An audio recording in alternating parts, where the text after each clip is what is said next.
আসসালামু আলাইকুম রহমতুল্লাহ। সুপ্রিয় অনার্স দ্বিতীয় বর্ষ এবং বিভিন্ন বর্ষের ইমপ্রুভমেন্ট শিক্ষার্থীরা, স্বাগত জানাচ্ছি Arif's English care YouTube channel এবং ফেসবুক পেজে। সেন্টেন্স কারেকশনের পঞ্চম ক্লাস। প্রথম তিনটি ক্লাসে আমরা সেন্টেন্স কারেকশনের সূত্র আলোচনা করেছি। চতুর্থ ক্লাসে আমরা 2005 থেকে 2008 সালের প্রশ্ন সমাধান করেছি। এ পর্যায়ে আমরা 2009 থেকে 2013 সালের প্রশ্ন সমাধান করব ইনশাআল্লাহ তাআলা। প্রিয় শিক্ষার্থীরা, আমার কাছ থেকে নেওয়া সুপার শর্ট বুস্টার সাজেশনস বইটি বের করে মিলিয়ে তুমি নোট করে করে ক্লাসটি করলে ভালো বুঝতে পারবে। যারা এখনও পর্যন্ত এই দুর্দান্ত শর্ট সাজেশনস বইটি সংগ্রহ করেনি তাদের বলবো সাজেশনসটি সংগ্রহ করলে তোমার আর কোনো বইয়ের প্রয়োজন হবে না এবং এখানে তোমার কমনের নিশ্চয়তা রয়েছে। তোমার পাস নিয়ে কোনো টেনশন করা লাগবে না ইনশাল্লাহ এই সুপার শর্ট বুস্টার সাজেশনস বইটি সংগ্রহ করলে পড়লে।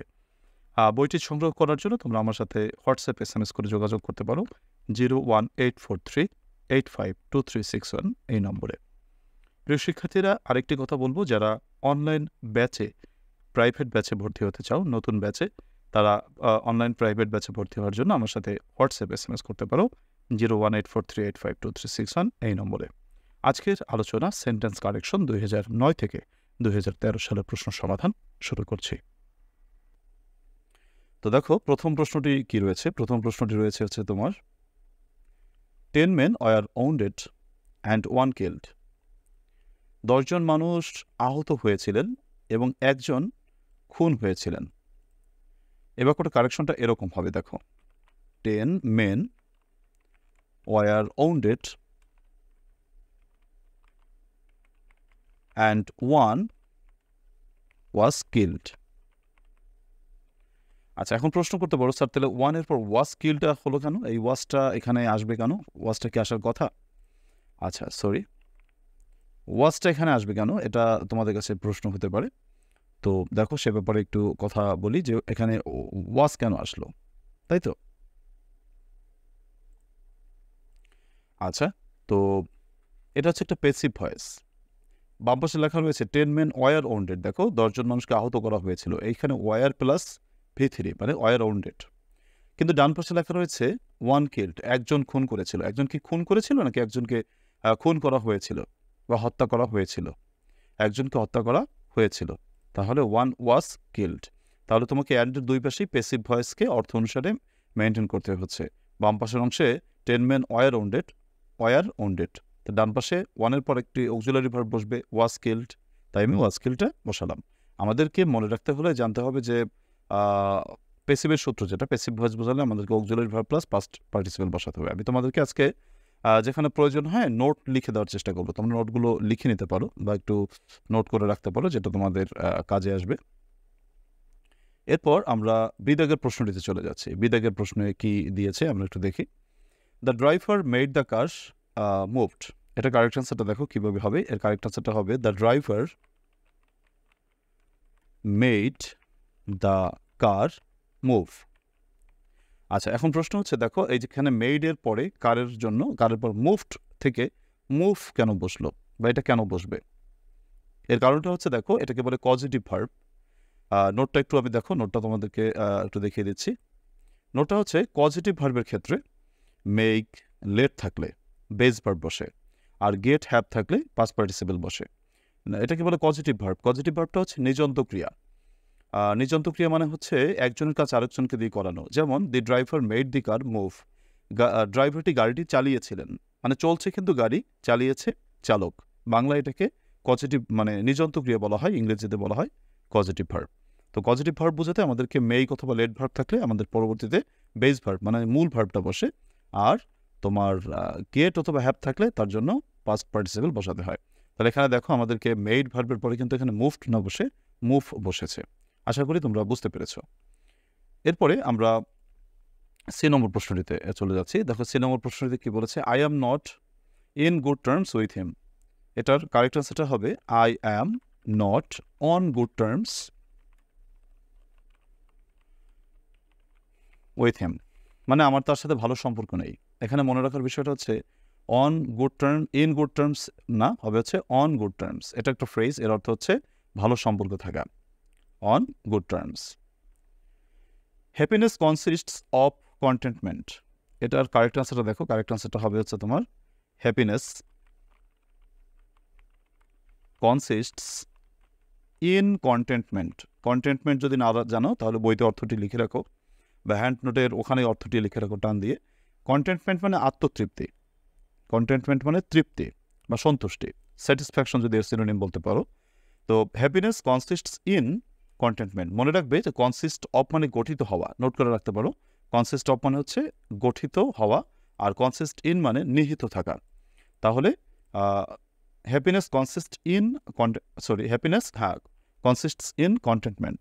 সুখ আত্মতৃপ্তির মধ্যে বা তৃপ্তির ভিতরে নিহিত থাকে। আর কনসিস্ট অফ মানে গঠিত হওয়া, যেমন যদি বলা হয় যে our family consists of 5 members, আমাদের পরিবার 5 জন সদস্য নিয়ে গঠিত। তো এরকম বুঝলে আমরা কনসিস্ট অফ বসাই, আর যদি আমাদেরকে বোঝায় যে নিহিত থাকা, সেই ক্ষেত্রে আমরা কনসিস্ট ইন বসাই। এই নম্বর উত্তরটা দেখো, এই নম্বর কি লেখা রয়েছে, he is out of his temper. সে এখন তার মেজাজের বাইরে, মানে সে টেম্পার হারিয়ে ফেলেছে।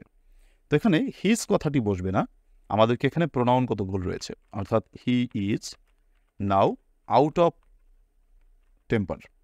সে এখন টেম্পারের বাইরে, মানে তার রাগটা নেই, রাগটা কমে গিয়েছে, ব্যাপারটা এরকম। আচ্ছা, তো আউট অফ হিজ টেম্পার হয় না, শুধু temper. F number, when you are idle, যখন তুমি অলস থাকো, ইউ মাস্ট সাফার, তোমাকে অবশ্যই ভুগতে হবে। তো এখানে হোয়েনের পর দেখো, হোয়েন দিয়ে মূলত কন্ডিশনাল সেন্টেন্স গঠিত হয় না, কন্ডিশনাল সেন্টেন্স গঠিত হয় হচ্ছে তোমার ইফ দিয়ে। তাহলে ইফ ইউ আর আইডল, তুমি যদি অলস থাকো, ইউ মাস্ট সাফার, তোমাকে অবশ্যই ভুগতে হবে। আচ্ছা, যে নম্বরটা দেখো, যে নম্বরটা আমাদের কি হবে, she is very weak to speak, সে কথা বলার জন্য যথেষ্ট দুর্বল। তোমরা যখন দেখবে যে টু রয়েছে, টু প্লাস ভার্ব রয়েছে, ইনফিনিটিভ রয়েছে, তখন আমাদেরকে টু বসাতে হবে, ভেরি বসবে না। টু দিয়ে আমাদেরকে তীব্রতা প্রকাশ করা হয়। বা দেখো, শি ইজ টু উইক, সে এতটাই দুর্বল, টুর পরে একটি অ্যাডজেক্টিভ বসে এবং এটা দিয়ে কারণ প্রকাশ করে যে শি ইজ টু উইক, সে খুবই দুর্বল, মানে এতটাই দুর্বল। ফলাফলটা কি, টু স্পিক, সে কথা বলতে পারে না। তার মানে টুর পর যে তোমাকে আমরা উইকটা বসিয়েছি, এই উইক বসানোর পরে আমাদেরকে টু স্পিকটা বসিয়েছি, এর ফলাফলটা হচ্ছে সে কথা বলতে পারে না। যেমন এরকম বাক্য কিন্তু আমরা আরও বলেছি বা আরও বলি, যে যেমন যদি উদাহরণ হিসেবে বলি যে তোমার এখানে আমরা যদি একটু উদাহরণ দেখাই, ধরো যে he is too weak to walk, এখানে টুর পর কি বসেছে, উইক মানে হচ্ছে দুর্বল, আর টু ওয়াকটা হচ্ছে তার ফলাফল, সে এতটাই দুর্বল যে সে হাঁটতে পারে না। এরকম করে টু থাকলে আমরা টু প্লাস ভার্ব বসাই, বা টু প্লাস ভার্ব থেকে আমরা অ্যাডভার্ব টু বসাই। তো সুপ্রিম পরীক্ষার তাই হচ্ছে আমাদের 2000 কত সালের, 2009 সালের যে প্রশ্নের কালেকশন, সেটা আমরা সমাধান করলাম। আশা করি তোমরা বুঝতে পেরেছো। এরপরে 2020 সালের যে 10 সালের যে প্রশ্ন, সেটা আমরা সমাধান করছি। দেখো, প্রথম প্রশ্নটি রয়েছে, the quality of the mangoes were not good. এর কারেক্ট আনসারটা খেয়াল করো। এর কারেক্ট আনসারটা কি হবে তোমরা একটা দেখো, আমি কি লিখছি, the quality of the mangoes was not good. এটা কেন ওয়াজ হলো, তাই তো? তোমরা সবসময় খেয়াল রাখবে যে অফের পরে কে রয়েছে, অফের পরে রয়েছে দ্য কোয়ালিটি। তো কোয়ালিটিটা হচ্ছে তোমার সাবজেক্ট, অফের পরে যে আছে সেই তোমার সাবজেক্ট। তাহলে অফের পিছনে, তো অফের পিছনে রয়েছে দ্য কোয়ালিটি। এই কোয়ালিটির জন্য সাবজেক্ট হচ্ছে ওয়ার হবে না, ওয়াজ হবে। তার জন্য the quality of the mangoes was not good. আচ্ছা, তারপর দেখো, তারপরে আমরা যাচ্ছি পরবর্তী প্রশ্নে। Neither my friend nor I are to blame.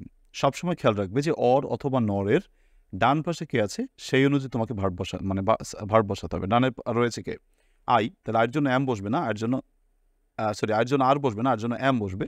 তার মানে নাইদার মাই ফ্রেন্ড, না তো আমার বন্ধু, নর আই, না তো আমি, অ্যাম টু ব্লেম, আমাকে দোষারোপ করা যায়।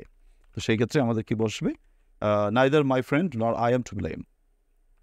সি নম্বর, তোমরা রুল নম্বর 10-এ পড়েছো আমার সাজেশন বইটির। রুল নম্বর 10-এ আমরা পড়েছি ইনফর্ম দিয়ে সূত্র। আমাদের ইনফর্মের পরে আগে ব্যক্তি বসাতে হয়। তো ইনফর্ম, জানাও, দ্য প্রিন্সিপালকে জানাও, অফ দিস ম্যাটার, এই ব্যাপারটি জানাও। 2 নম্বরে কি রয়েছে, I was use to take tea everyday. এটা হচ্ছে রাইট ফর্ম অফ ভার্বস থেকে এসেছে। আমরা রাইট ফর্ম অফ ভার্বসেসের সূত্রগুলো পড়েছি, সেখান থেকে পড়লে আমরা এটা পারবো। তো I was use to take tea everyday, তাহলে ওয়াজ ইউজড আমরা জানি বি ইউজডের পরে ভার্বের সাথে আইএনজি যুক্ত হয়। তার ওখানে আই ওয়াজ টু আছে, ওয়াজ ইউজ টু আছে, তাহলে I was use to take থেকে টেকিং টি এভরিডে।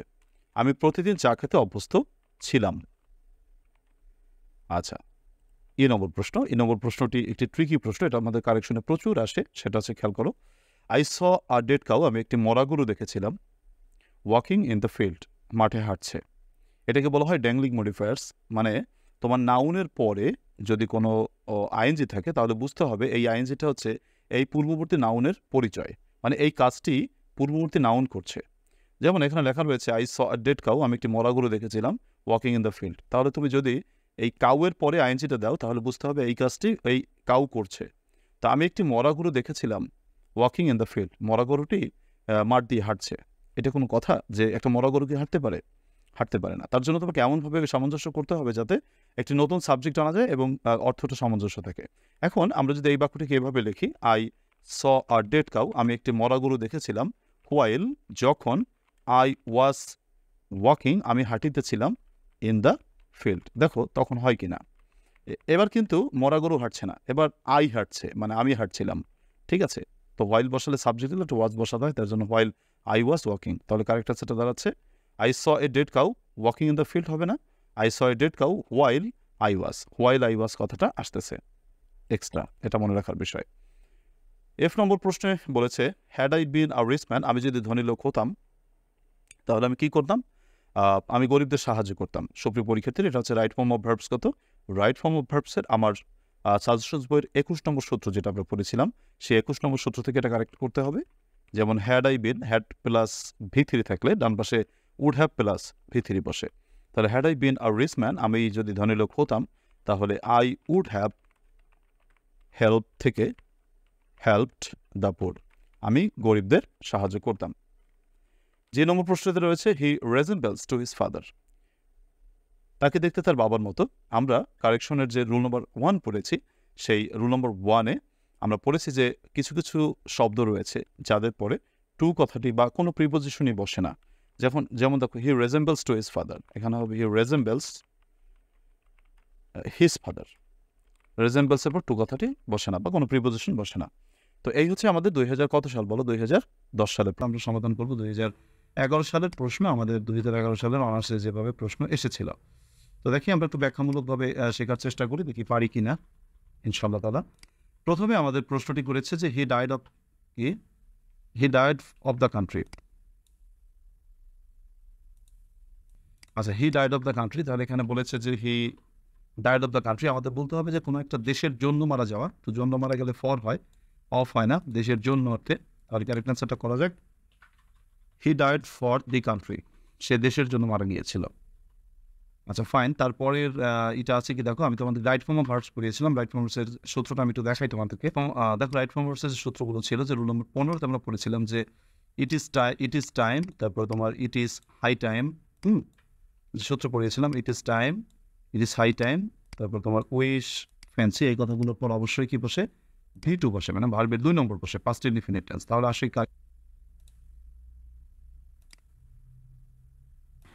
তাহলে আমরা দেখলাম যে এটা হাই টাইমের পরে কি বসে? তোমার V2 বসে। যেমন তুমি এখানে দেখেছো যে V2 বসে, তাহলে আমাদের কারেক্ট আনসারটা কি দাঁড়াচ্ছে? কারেক্ট আনসারটা হচ্ছে তোমার it is high time,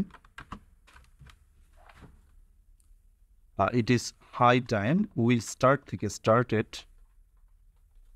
hour journey. এখন উত্তম সময় আমরা আমাদের জার্নিটা শুরু করি।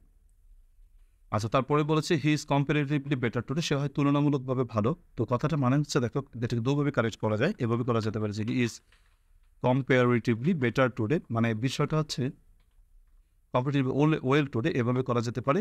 মানে গুড মানে ভালো, তো মানে ওয়েল মানে ভালো, একটু ভালো, আরেকটু ভালো মানে বেটার। তাহলে তোমার বেটার শব্দ হচ্ছে তুলনামূলকভাবে ভালো, আবার কম্পারেটিভলি মানে তুলনামূলকভাবে ভালো। তাহলে একই কথা দুইবারে এসে গেল। এর জন্য কারেক্ট আনসার হবে হি ইজ কম্পারেটিভলি বেটার টুডে, এটা হবে হচ্ছে হি ইজ কম্পারেটিভলি ওয়েল টুডে। অথবা এটাকে তুমি এভাবে করতে পারো যে হি ইজ বেটার টুডে, সে আজকে ভালো আছে। তাহলে আর কম্পারেটিভলি কথাটা লাগবে না। আচ্ছা, তারপরের প্রশ্নটি দেখো কি বলেছে, death is more preferable than disgrace. অপমান অপেক্ষা মৃত্যু ভালো, কথাটা মানে হবে যে ডেথ ইজ প্রেফারেবল, মৃত্যু হয় ভালো, টু ডিসগ্রেস, অপমান অপেক্ষা। আচ্ছা, ডিসগ্রেস অপেক্ষা মৃত্যু ভালো। তারপর বলছে there is no place in the bench, বেঞ্চে কোনো প্লেস নাই।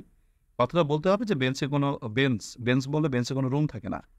আমরা যে একটা বেঞ্চে বসে 5 জন মানুষ, বলতে হবে যে বেঞ্চে হচ্ছে রুম থাকে। তোমার ধরো 5 জন মানুষ বসতে পারলে একটা বেঞ্চে 5টা রুম থাকে। তো এর জন্য বলতে হবে there is no room in the bench, there is no room in the bench, বেঞ্চে কোনো রুম নাই। ওকে। আচ্ছা, এরপরে বলছে would you mind close the door. Mind ভার্বের পরে আমি তোমাদের সূত্রটা দেখাচ্ছি, রাইট ফর্ম অফ ভার্বসের সূত্র পড়িয়েছিলাম তোমাদেরকে। দেখো আমি তোমাদের শিট থেকেই দেখাই যে রাইট ফর্ম অফ ভার্বসের আমরা কোথায় পড়েছিলাম। এই দেখো এই 18 নম্বর সূত্রটা পড়েছিলাম।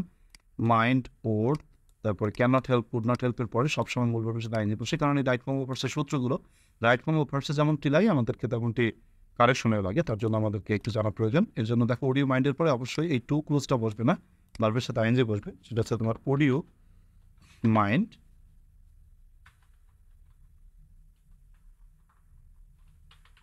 Closing the door. আপনি কি দয়া করে দরজাটা একটু খুলবেন?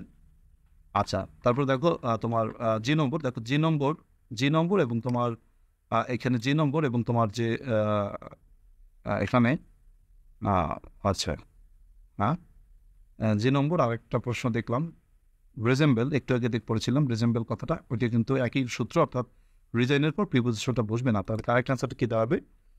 Mister Ali has resign his post. আচ্ছা, এরপর আসো আমাদের 2012। আমার মনে হয় আমার একটু বিরক্তি তোমাদের লাগছে কিনা যে আমি বোধহয় জায়গায় উত্তর না বলে নিচেই উত্তর বলি, তাহলে বোধহয় ভালো বোঝা যাবে। বা একটা পরীক্ষার প্রস্তুতির ব্যাপার আছে যে পরীক্ষা কীভাবে উপস্থাপন করবো, আরোটা ব্যাপার আছে। তার জন্য আমি আগের মতোই লিখি, অর্থাৎ তোমাদেরকে নিচে উত্তর লিখে দিচ্ছি, তোমরা একটু দেখে নাও। তো কী আছে প্রথমে দেখো, আমরা answer to the question number লিখবো।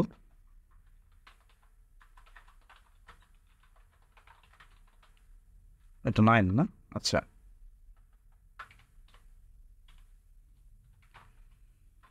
প্রথম প্রশ্নটি কি বলেছে? প্রথম প্রশ্নটি বলছে one should do his duty. মনে রাখবা তোমাদেরকে ব্যাখ্যা করেছিলাম যে ওয়ান কথাটা থাকে, এখানে হিজ কথাটা বসবে না, এখানে ওয়ান্স কথাটি বসবে। তার মানে কারেক্ট অ্যান্সারটা হচ্ছে ওয়ান শুড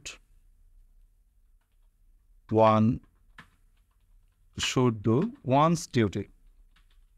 কারণ ওয়ান এমন একটা ইন্ডিপেন্ডেন্ট প্রোনাউন যার লিঙ্গভেদ হয় না, মানে নারী পুরুষ হয় না, এর জন্য ওয়ান দিয়েই আমাদের প্রকাশ করতে হয়। 9 নম্বর সূত্র, প্রেজেন্ট পারফেক্ট কন্টিনিউয়াস টেন্স, কোনো কাজ অতীতে শুরু হয়ে এখনো চলছে বোঝালে have been, has been plus মূল ভার্বের সাথে আইএনজি। তো এক সপ্তাহ ধরে বৃষ্টি হচ্ছে, এখানে ইজ লিখেছে, কন্টিনিউয়াস টেন্স দিয়ে তোমাকে ইজ বলেছে, সেটা আমাদের মেনে নেওয়ার মতন বাক্য নয়। তাহলে কারেক্ট অ্যান্সারটা আমাদের দাঁড়াবে হচ্ছে it has been raining for a week, এক সপ্তাহ ধরে বৃষ্টি হচ্ছে।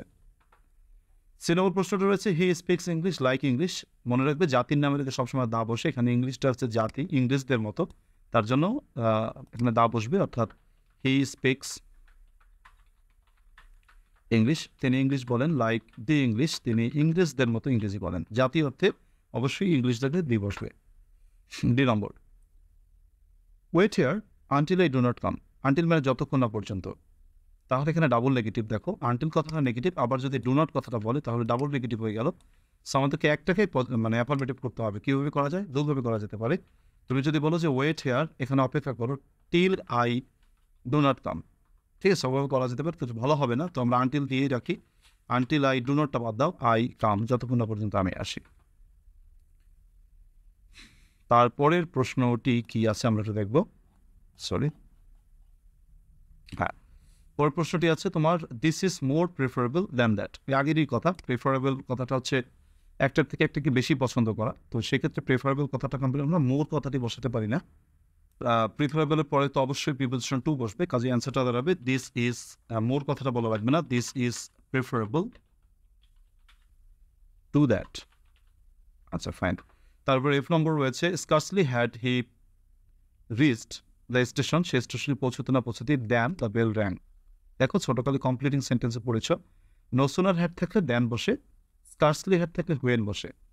তাহলে আমাদেরকে এখানে স্কার্সলি হ্যাডকে যদি তুমি রাখো তাহলে তোমাকে বসে বলতে হবে হোয়েন। আর যদি তুমি হার্ডলি নো সুনার হ্যাড রাখো তাহলে আবার দেনটা রাখা যাবে। কীরকম? যদি আমি দুইভাবে অ্যান্সার করতে পারি যে no sooner had he reached the station, সেই স্টেশনে পৌঁছতে না পৌঁছতেই দেন দ্য বেল র্যাং। অথবা তুমি স্কার্সলি হ্যাড ঠিক থেকে দেনের জায়গায় শুধু হোয়েন বসিয়েও দিতে পারো। নসুনার হ্যাডটা বোধ হয় এখানে স্যারে প্রত্যাশা করছেন যিনি প্রশ্নটা করেছেন, কারণ নসুনার ব্যবহার যেহেতু দেন দিয়েছে। আচ্ছা, এরপরে আসো কি বলছে, 5 out of the thieves escape. 5 জন কি বলছে, চোরের মধ্যে 5 জন চোর এসকেপড পালিয়ে গিয়েছে। ভালো কথা, এই পাশ বোঝা গেছে যে তোমার 5 জন চোর পালিয়ে গিয়েছে, এটা ঠিক আছে। তারপরেটাই বলছে অ্যান্ড 2 কট, এবং 2 জন ক্যাচ মানে ধরা, কট মানে ধরেছিল। 2 জন কি ধরেছিল নাকি 2 জনকে ধরা হয়েছিল? উত্তর আসবে 2 জনকে ধরা হয়েছিল, অর্থাৎ এই অংশটাই পেসিভ বুঝিয়েছে। যেখানে সাবজেক্ট ধরেনি, মানে 2 জন চোর ধরেনি, 2 জন চোরকে ধরা হয়েছিল, এখানে পেসিভ ইন্ডিকেট করছে। তাহলে আমাদেরকে ডান পাশের অংশে পেসিভে যেতে হবে, 2 কট এখানে পেসিভে যেতে হবে। তাহলে বাক্যটা দাঁড়াচ্ছে 5 আউট অফ দ্য থিপস, 5 জন চোর এসকেপড পালিয়ে গেল, অ্যান্ড 2 জন চোর ওয়ার কট, 2 জন চোরকে ধরা হয়েছিল। তাহলে আমাদের পেসিভে যেতে হচ্ছে কট। আশা করি তোমরা বুঝতে পেরেছ। এরপর আসো, তাহলে প্রথম প্রশ্নটি বলেছে you should inform the matter to your father. আগেই বলেছি ইনফর্ম যুক্ত বাক্যকে আমাকে প্রথমে লিখতে হবে ইনফর্ম, তারপরে ব্যক্তি আনতে হবে। তাহলে যে ব্যক্তিকে বলতো ইউর ফাদারটা আনতে হবে, এবার অফ দিয়ে যে বিষয়টি আমি জানাবো সেই বিষয়টাকে তুলতে হবে। তাহলে কারেক্ট আনসারটা দেওয়া হচ্ছে you should inform your father. You should inform your father of the matter. Output timing as of the matter.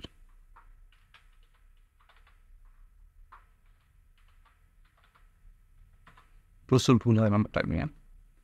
আচ্ছা, তারপরে কি বলেছে, আচ্ছা, let you and I go out for a walk. দেখো, লেটের পর সবসময় অবজেক্ট বসে, ইউটা তো অবজেক্ট বোঝা যাবে না, কারণ ইউ তো সাবজেক্ট এবং অবজেক্ট একই, কাজে এখানে তোমার ইউ আছে ঠিক, কিন্তু দেখো আইটা তো সাবজেক্ট পজিশনে আছে, তাহলে আইটাকে অবজেক্ট পজিশন নিতে হবে। লেটের পর যেহেতু অবজেক্ট বসে, তো লেট ইউ অ্যান্ড আই না, আইয়ের জায়গা হবে may, go out for a walk. চলো আমরা একটু হেঁটে আসি। আচ্ছা, তারপরে কি বলেছে দেখো,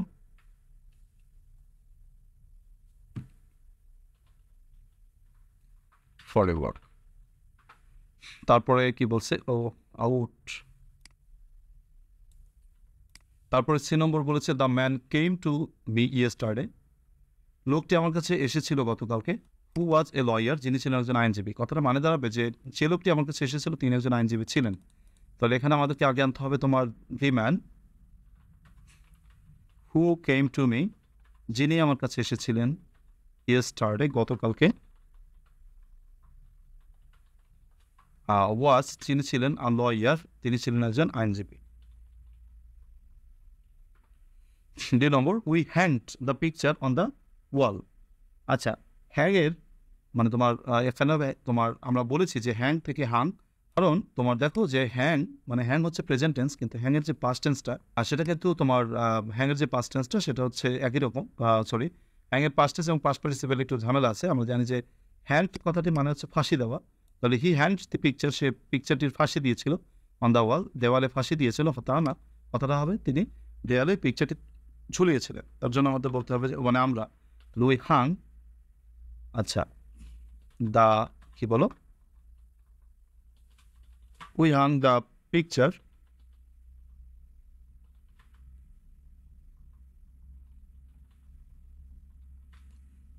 অন দ্য ওয়াল। এরপর সে ক্যান টক ইংলিশ ফ্লুয়েন্টলি, সে ইংরেজিকে ফ্লুয়েন্টলি বলতে পারে। ইংলিশ কথাটাকে টক কথাটি বলবে না, আমরা জানি স্পিক, ইংলিশকে স্পিক করতে হয়। তাহলে কারেক্ট অ্যান্সারটা আসবে শি ক্যান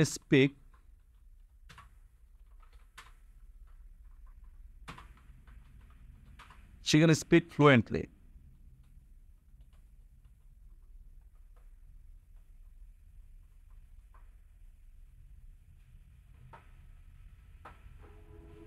আচ্ছা, তারপরের প্রশ্নটি। আচ্ছা, ভার্চুয়াস আর ব্লেসড অর্থাৎ গুণীরা হয় মানে আশীর্বাদপ্রাপ্ত। যারা গুণী তারা হচ্ছে আশীর্বাদপ্রাপ্ত। এখানে দেখো ভার্চুয়াস হচ্ছে তোমার একটি অ্যাডজেক্টিভ, তোমাকে এখানে কমন নাউন বানিয়ে দিতে হবে। সেটা কীভাবে বানানো যায় আমি আগে বলেছি, তোমাদের কোনো একটি অ্যাডজেক্টিভের আগে দি বসলে কমন নাউন সৃষ্টি হয়। এখানে দি ভার্চুয়াস বলতে হবে, অর্থাৎ গুণী ব্যক্তিরা দি ভার্চুয়াস আর ব্লেসড, গুণী ব্যক্তিরা হচ্ছে আশীর্বাদপ্রাপ্ত।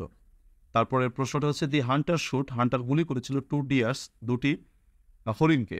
দেখো একটা বই মানে বুক, একাধিক বই মানে বুকস, একটা পেন মানে পেন, কিন্তু একাধিক পেন মানে হচ্ছে পেন্স, এটা আমরা জানি। সেই যুক্তিতে ডিয়ার মানে হচ্ছে তোমার হরিণ, তো একটা হরিণ মানে হচ্ছে তোমার ডিয়ার, তো সেই যুক্তিতে 2টি হরিণকে বোঝাতে ডিয়ার্স হওয়ার কথা। কিন্তু মনে রাখবা যে কয়েকটি নাউন রয়েছে যেগুলো ব্যতিক্রম, যেমন হরিণ একটা, তারপরে ভেড়া একটা। তো এই যে ডিয়ার এবং ভেড়া, শিপ, সেই ক্ষেত্রে কিন্তু প্লুরাল হয় না, মানে ওইটা একটা হরিণ বোঝাতেও তোমার ডিয়ার, 5টা হরিণ বোঝাতেও ডিয়ার, ডিয়ার্স না। এখানে 2টি হরিণ বোঝাতেও ডিয়ার্স না। তাহলে কারেক্ট অ্যান্সারটা আসবে দি হান্টার শুট 2 ডিয়ার্স, না, বলতে হবে 2 ডিয়ার। সুপ্রিয় শিক্ষার্থীরা, আমাদের ক্লাসের আলোচনা প্রায় শেষ পর্যায়ে। তো শেষ পর্যায়ে এসে বলবো যে তোমরা যারা এখনও পর্যন্ত বইটি সংগ্রহ করোনি, সাজেশনস বইটি, এই সাজেশনস বইটি তোমার কাছে অবশ্যই থাকা দরকার বলে মনে করি, যেহেতু তোমাদের সময় কম এর জন্য। আর হচ্ছে তোমরা অনলাইন ব্যাচে ভর্তি হয়ে যেতে পারো যতটুকু সময় আছে। এর মধ্যে তুমি যদি নিয়মিত অনলাইন ক্লাসগুলো করতে পারো, লাইফে ক্লাস করলে যেটা হয় সেটা হচ্ছে পড়ালেখাটা নিয়মিত থাকে, এবং তুমি তোমার যে সমস্যার কথা সেগুলো সরাসরিভাবে বলতে পারো। তো বই নেওয়া এবং অনলাইন ক্লাসে ভর্তি হওয়া, তুমি যে উদ্দেশ্যেই হোক না কেন, তথ্য জানার জন্য যোগাযোগ করতে পারো 01843852361 এই নম্বরে হোয়াটসঅ্যাপ SMS করে। তোমরা অনেক সময় কল দাও, তোমাদের কলগুলো ধরতে পারি না, তখন আমাদের যোগাযোগটা কিন্তু বিচ্ছিন্ন, মানে যে উদ্দেশ্য সে যোগাযোগটা কিন্তু হয় না। এর জন্য বলবো তোমরা প্লিজ একটু SMS দেবে হোয়াটসঅ্যাপে। আল্লাহ তাআলা সকলকে ভালো রাখুক, সেই শুভকামনা জানিয়ে আজকের ক্লাস বা আলোচনা থেকে বিদায় নিচ্ছি। আল্লাহ হাফেজ।